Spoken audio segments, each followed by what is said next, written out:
YouTube, vinyl community, Rocky Horror Picture Show fans, random people on the internet, my name is Giggens, and we are here today to talk about the 1975 soundtrack album, The Rocky Horror Picture Show, to the movie of the same name. Now, a lot of you might be wondering, wow, Giggens, didn't know you were a fan of musicals. I'm really not a fan of musicals, so to say, but Rocky Horror, I've been a fan of since I was about 8 or 9 years old. I got exposed to this pretty young, and I'm glad that I did because it opened me up to a whole world of the world. It didn't close me off to a certain mindset, which I really love. Musically, it's absolutely fantastic. One thing that always grabbed me was the drums. B.J. Wilson from Procol Harum plays drums on this thing. And his drumming throughout this entire album has always fascinated me. To the day I die, this will always be one of my albums for if you want to hear a good drummer, put this album on. His drums steal the show, and it always grabbed me, even at a young age when I was learning how to play the drums. This was one of those albums I always wanted to learn how to play drums too because it was so fun and so funky and charismatic and smooth and raucous and a little erratic. Very, very cool display of rock musicianship. The whole album itself is a rock and roll 50s pastiche, if you will, of saxophones and ripping guitar solos and fun, fast drums and big, upbeat, peppy, dancing songs you can just get loose to and have a good time with. And I think that is what makes it so effective and so timeless, is that, this came out around the time Happy Days was coming out on TV anyway, so that 50s rock and roll nostalgia was kind of taken off for a while in the mid-70s, but this is something that I think has lent itself well to the ages, and it's the #1 cult movie of all time. It's just a really fascinating movie. Some people see it as a load of crap. I've always read really deeply into this movie about figuring out who you are, finding yourself in this crazy mixed up world, and hoping you have people along the way that want to be there for you and take you along with that journey, or be on your journey with you, and reciprocate that feeling. It's a very interesting movie. If you haven't seen it, I'm sure you have, but it's one of those things where it's a cult movie that you feel like no one else has ever seen before, but yet millions of people have seen this thing. It's just a really fun, kitschy, camp, sort of B-movie inspired sci-fi adventure that is always fun to watch. I've never been bored watching this movie. Seeing it live is a hell of a lot of fun. People throwing stuff at the screen and yelling and screaming at it. This is great. And the follow-up movie, not necessarily a follow-up, it's not a sequel, it's not a prequel, it's an equal. Shock Treatment is just as good.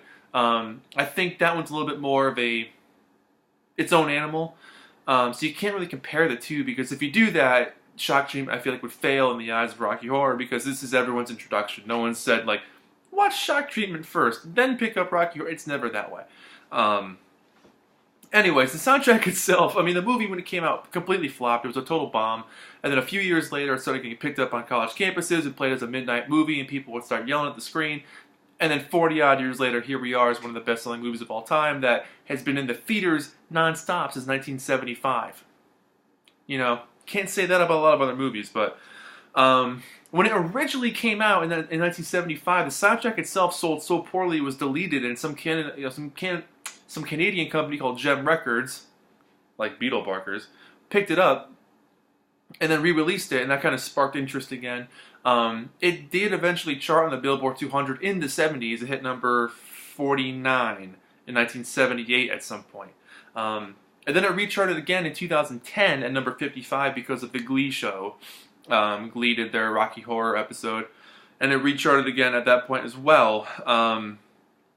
So musically, it's a little bit different apparently from the original stage show, which was very much, from what I've read, a much more looser vibe. There aren't a whole lot of recordings that exist of the original London cast doing their show. The LA cast, that stuff exists, the Roxy cast as they call it, that stuff exists. And it is a bit of a looser vibe, but that's because it's just a band with them playing, and apparently they recorded that one very quickly at the time. So who knows if their arrangements were kind of tossed together because there was a lack of time or a lack of money or something, and these are a little bit more beefed up because 20th Century Fox had a budget. Who knows what the case might be. I wasn't there. I don't know. I couldn't tell you. But anyways, all I can tell you is that this soundtrack in itself is a little bit different from the soundtrack in the actual movie, where a lot of the songs are either sung slightly differently or the slightly different variations in the music that make it a little bit more exciting. like thunder happening in some songs, or people talking, or adding a little bit more depth to the songs themselves and adding to the story a little bit. It's one of those things where if you put this on and just try to figure out the story, you would never figure it out. You have to watch the movie at the same time, because just playing the soundtrack makes no bloody sense at all. I mean, it's not like it came with a book or anything. It's just the songs from the movie, and this is a companion to the movie. It doesn't really stand on its own. I mean, it does, but it also kind of doesn't. But yeah, Mick Grabham from Procol Harum and BJ Wilson are two of the guys that play instruments on this thing, along with David Wintour, Phil Kenzie, this guy named Rabbit, which I don't think is the same Rabbit who was playing with The Who back in the day, and then Count Ian Blair on acoustic electric guitars. It's just a fantastic album. I mean, if you're into the 50s rock and roll kind of feel, you're going to dig it, and if you're into group vocals and, big catchy hooks, it's going to stick in your head. I mean, the album itself opens up with Science Fiction Double Feature, which is a song Richard O'Brien, who plays Riff Raff and wrote this thing and everything else. It's a song he had around and eventually started to use for the Rocky Horror Project. He had it around, he mentions Brad and Janet, but it doesn't necessarily tell the story of the movie. It just kind of features those characters and gives a really cool overall 50s, the day the earth stood still kind of vibe. He mentions that in the song, but I really love the pronounced bass that kind of plays its own thing throughout here. The really soft acoustic guitars, the way he kind of eerily coos this vocal the whole way through, and the way he can also kind of rip into it too. But he gives off a bit of almost nostalgia in his voice. He's longing for a time that doesn't exist anymore from a distance, knowing you can't have that, but still remembering really good memories. That's kind of how this feels in a weird sort of way. I love the saxophone that pops up near the end of this thing, and I just really love the sci-fi element to this whole thing. It sounds like it's from the 50s, but it also sounds like it's timeless. It doesn't really exist in any sort of realm, which is, lends itself well to the fact that this movie will be around forever, playing to audiences long after we're all dead and gone. But it's just a really interesting song. I like the way he sings it, and if you've seen the movie, the mouth in the beginning, that's Patricia Quinn, that's Magenta, that's not actually Richard O'Brien, as you all probably already know. Damn It Janet, second song on here. I mean, this song is total pop, filled to the brim with hooks. It's catchy, it's full of young love, it's the expression of your origin story, here's how we met, here's where we are now, here's where we can go. It's a duet between Brad and Janet, Barry Bostwick and Susan Sarandon. And it's just, there's enough hooks and changes in this thing to keep it interesting and to keep you humming. I mean, the whole, background vocals is kind of like blasé in their response to the whole Damn It Janet stuff. I think is really fun. This is one of the few songs on the album for me that sounds very musical in its approach. It sounds like something that would be on stage. A lot of these other songs kind of just are in their own little weird sci-fi-ish world. But this one does sound like it would just work really well on stage, and it does. If you've seen the Rocky Horror Show live with people doing it, or just watching the movie with a bunch of people in a theater, it just works. It lends itself well. But I do like the more sweeping intro the movie kind of gives off. This version's fine, but kind of like the sweeping strings that happen throughout it. Over at the Frankenstein place, or it might also be called There's a Light, depending on whose side of the fence you're on. This is a song I feel certainly benefits from the thunder in the movie, where they're driving down the road, it's dark out, it's pouring, and they're trying to find somewhere to go. They find the castle, and they start walking up to the castle, and it's ripping rain, newspaper on the head. The lightning strikes and the thunder add to the rumble of the drums in the background, and it feels a little naked without that on the soundtrack album. It's still a great song, and it still lends itself well to creating that atmosphere. You certainly get a rainy day, thunderstorm kind of feel, but having that strike in the background in the actual movie adds to the scary element, I would say. But it's definitely one of those songs that I really, really love. The guitar refrains in this thing.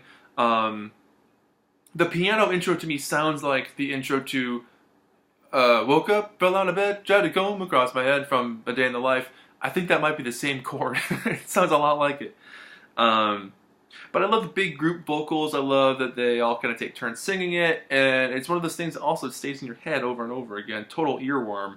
Um, but yeah, I really miss that lightning and thunder. But Susan's vocals on here are absolutely fantastic. They're just smooth and pretty and soft. And then Richard O'Brien singing as Riff Raff this time. I like his kind of weird, creepy, yes master kind of thing going on. Liked it a lot. And you get the Time Warp, which is just an absolute classic. It's the quote-unquote single of the album, if you will. Everybody knows the Time Warp. It's just a jump to the left, but it's very, very 50s rock and roll. I mean, you get that total, almost Bo Diddley-ish Chuck Berry riff, but with a real heavy crunch. And then when the pianos slide in, the drums start rocking. The drums on this track in particular are so fun to play along to, and the random splash cymbal bits that happen throughout are just fun. All of them taking turns singing. Riff Raff, Magenta, Columbia, they'll get a solo on this thing.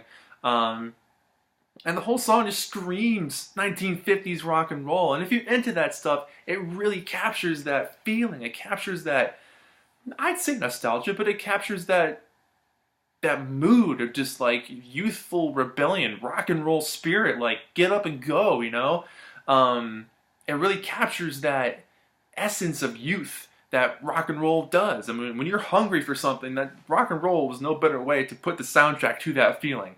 And that's kind of what this conveys, but in a dance mood. That's the dance of the Transylvanians, but which leads to probably the second single of this album, Sweet Transvestite, Tim Curry's intro into the movie, which, if you've seen it, has to be one of the best cinematic intros of a character of all time. It's just one of those things where he opens that elevator door and then walks down the hallway and gets introduced and starts, meeting and greeting with all the Transylvanians and just sort of throws his cape off. It's brilliant. It's absolutely brilliant. I mean, the guy was fantastic at that. But his voice, his rock and roll voice is something I think more people need to be aware of, because not only does he sing in this movie, he had albums out. He put like 3 records out. And there's a fantastic greatest hits that came out in the late 80s. It's apparently really hard to find now, but I've got one on tape. His solo stuff is just really, really good too. So more on that later. But his rock and roll voice, the way he just delivers a slightly Mick Jagger-ish European bent kind of vocal, is absolutely fascinating. And you just get this delivery of like this guy owning this character and just developing this whole world for this guy. It's absolutely so much fun to listen to. And of course the movie's fun to watch in that scene too, but this one works really well just on its own, on the record. But yeah, seriously, his voice is meant to be treasured, and it's the introduction to our Dr. Frankenstein of the movie, but good stuff. And the thing with the soundtrack is it skips a lot of songs that are on this movie. This is not a complete soundtrack. It's an overall, it's got most of them, but it's missing a handful. So you skip over a couple stuff and you get over to I Can Make You a Man, which I've always, again, this is where the drums really start to kick into high gear. I mean, they had been for the last couple of songs, but they get really, really interesting here. The harpsichord that plays under Tim's voice gives it a bit of a naive musical box kind of approach, and kind of this whole like new feeling of like you've created life and we know what you're going to do with it, but it definitely lends itself well to that like introduction of newness that would be their journey throughout the movie. But then you mix in this really raucous, crunchy, heavy rock and roll, then a bit of vaudeville mixed in. Kind of an all over the place track, but it really works well. And I think his sort of camp delivery just adds to that fun. It just works really, really well. It's a great track. Hot Patootie comes after this. This is where Meatloaf comes in as the character of Eddie. And he just rips through this thing. This is a total classic, straight up, going to the drive-thru, going to the drive-in, hanging out with your girl on a Friday night, watching the movie. I mean, it's just total classic 50s rock and roll, down to some excellent sax solos, an excellent key change. And, I mean, Meatloaf is just a fantastic singer anyway, but he owns every second of this thing. It's a feel-good rock and roll 50s number. It just does an excellent job of that. And I like the slight reverb on his vocal. It gives it even more of a tinge to that. That's something John Lennon always loved in the early 70s. He would always try to give a tinge on his vocal because he liked that approach. Um, and they do a good job. They do a great job. Very cool song. And then side one ends with the reprise, or reprise, however you say it, of I Can Make You a Man, with Frank singing it. And it kind of just captures the spirit of the other one, but even more of a seductive kind of vibe. Really trying to drive that point home. And again, I love the drums on this song. They're so fun to play along to. And I think what's cool about this album in general is that I feel like the drums are a lead instrument just as much as the voices are. Where a lot of the times that's not the case. With musicals, you focus on the voices and the story and whatever. Having the drums play such an integral part of the DNA of the track and make it so much fun to listen to really lends itself to a different experience, and I think that's what makes this thing so unique.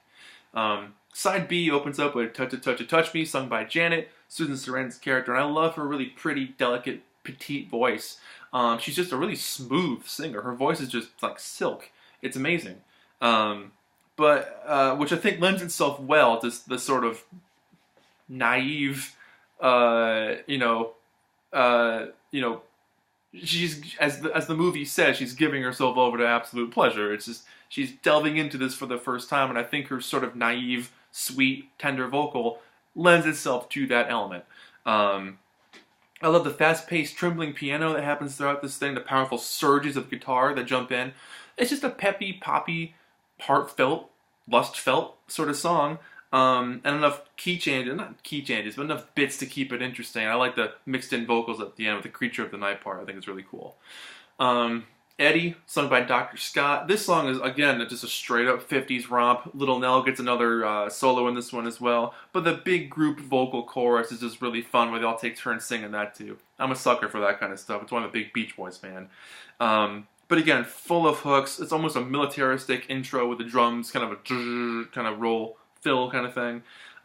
Really punchy sax lead throughout this thing as well. And then the next handful of songs, the floor show as they call it, you get, Rose Tint My World, Wild and Untamed Thing, Don't Dream It Be It. This whole combination of songs is probably the longest bunch in the whole movie, but they're so cool because they transition very seamlessly into the next. The first part of the Rose Tint My World is a really big, crunchy, slow, crawling rock beat, just a straight up rock and roll 4/4 on the floor rhythm. That's a heck of a lot of fun to bob your head to. Smooth pianos that shift really well throughout this thing as well. Then you get this big sweeping RKO Pictures intro to get to the next bit for Don't Dream It Be It, where Frank is singing about wanting to be like Fay Ray and fitting in and trying to figure out your place in the world. And then it leads into Don't Dream It Be It, which is exactly what it sounds like. And then the crazy 1-2 punch of Wild and Untamed Thing, just slapping you in the head, is just a big cacophony of rock and roll bigness, as Monty Python would say, bigness. It's just a heck of a lot of fun. This is them just having a good time. They're wild and untamed things. It's that 50s rock and roll mentality is shuffling through this thing again. And then I'm Going Home. It's just an absolutely beautiful song about Frank wanted to sing, singing about going home.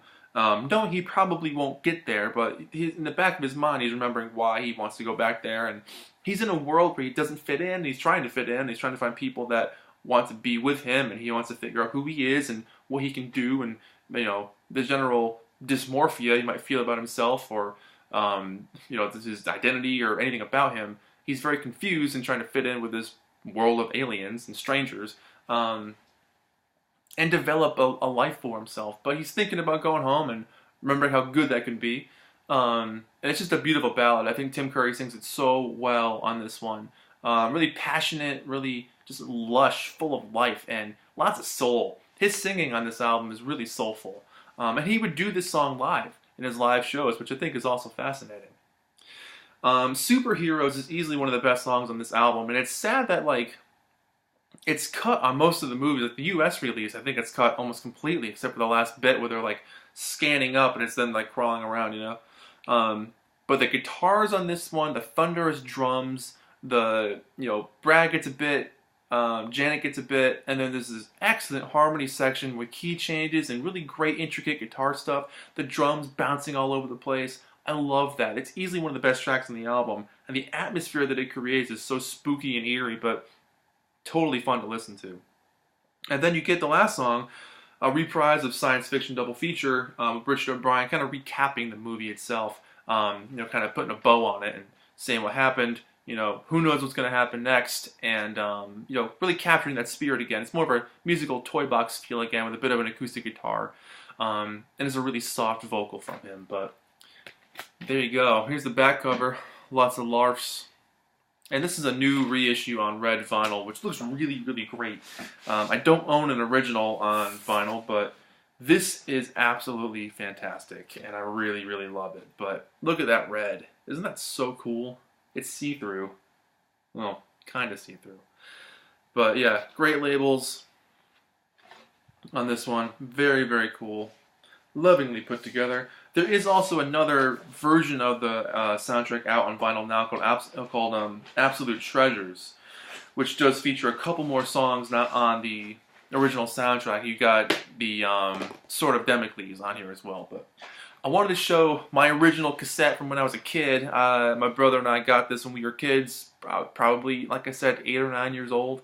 So this is from this cassette is from the early 90s, I think 1990 or 89.